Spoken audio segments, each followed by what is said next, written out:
This is the story of a king so determined to conquer an island that he literally changed the shape of the earth to do it.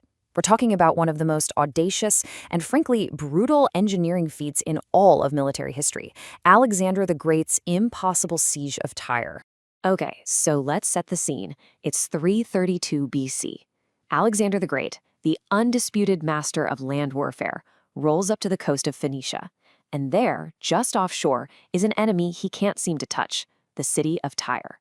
It's a fortress on an island, protected by the sea and the most powerful navy in the region. So how on earth is a land-based army supposed to conquer an island fortress? Well, Alexander comes up with a plan so completely insane it would change the map forever. He decides he's going to build a road in the sea. So just how big of a challenge are we talking about here? Let's break down exactly why pretty much everyone at the time considered Tyre to be completely unconquerable. You've got this fundamental mismatch, right? Alexander's Macedonian army, the most dominant fighting force on land, period. But none of that mattered here. Tyre was a naval power. Its entire defense was built around the one thing Alexander couldn't control, the water. And that's the gap he had to cross, a full kilometer. That's about 2/3 of a mile of open water separating his army from the city. Close enough to see, but absolutely impossible to reach with his soldiers or any of his standard siege weapons. And, okay, let's say he could somehow get his army across. This is what they'd be looking at. Walls soaring 150 feet high, rising straight out of the sea. To give you some perspective, that is as tall as a modern 15-story building. Just a sheer vertical cliff of stone. Now, faced with a problem like that, any other general would have just moved on. I mean, it's just not worth it. But Alexander was not any other general, and that brings us to his absolutely astonishing solution. So what started all this? Well, it actually began with a diplomatic insult. Alexander, who saw his whole campaign as this grand Greek crusade, asked to enter the city to make a sacrifice to their main god Melkart, who he saw as the equivalent of the Greek hero Heracles. The Tyrians said no. Then, when Alexander sent messengers to try again, the Tyrians killed them and tossed their bodies off the walls. And just like that, this strategic objective became a very, very personal vendetta. And Alexander's response was just unbelievable. He ordered his army to build a causeway, a land bridge, a kilometer long right through the Mediterranean Sea. His men started tearing down the old part of Tyre on the mainland for rocks and wood, and they began this gargantuan task of paving a road directly to their enemy's front door. But the Tyrians weren't just going to sit there and watch this happen. As that land bridge crept closer and closer to their walls, they prepared a brilliant and devastating counterattack that almost ended the entire siege. Now, to protect his workers out on the causeway and to eventually attack the walls, Alexander constructed these two enormous siege towers. Each one was over 160 feet tall, even taller than the city's massive walls. I mean, these things were mobile fortresses, covered in animal hides to protect from fire and armed with catapults. They were the most advanced military tech of the day. The Tyrians, though, they didn't respond with a bigger weapon. They responded with a smarter one. They took an old horse transport ship and just packed it with everything flammable they could find.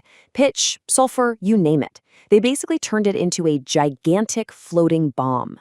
They waited for the wind to be perfect, they set the ship ablaze, and they rammed it right into the end of the causeway. The fire was catastrophic. It just engulfed those two giant towers. At the exact same time, Tyrian ships swarmed the area, attacking the Macedonians who were desperately trying to put out the flames. In just a few hours, months of backbreaking work was gone, just reduced to ash. For anyone else, this disaster would have been the end. You'd pack up and go home. But for Alexander, it wasn't a failure. It was a lesson, and it led to the turning point of the entire campaign. This was the key takeaway for Alexander. It finally clicked. You cannot defeat a sea power if you're stuck on the land. He couldn't just build a bridge to his enemy. He had to own the water all around them. And the shift in power was just staggering. I mean, think about it. He started the siege with basically 0 ships. Meanwhile, Tyre had a fleet of 80. But because he had already conquered other cities along the coast, like Sidon and Byblos, their fleets now answered to him.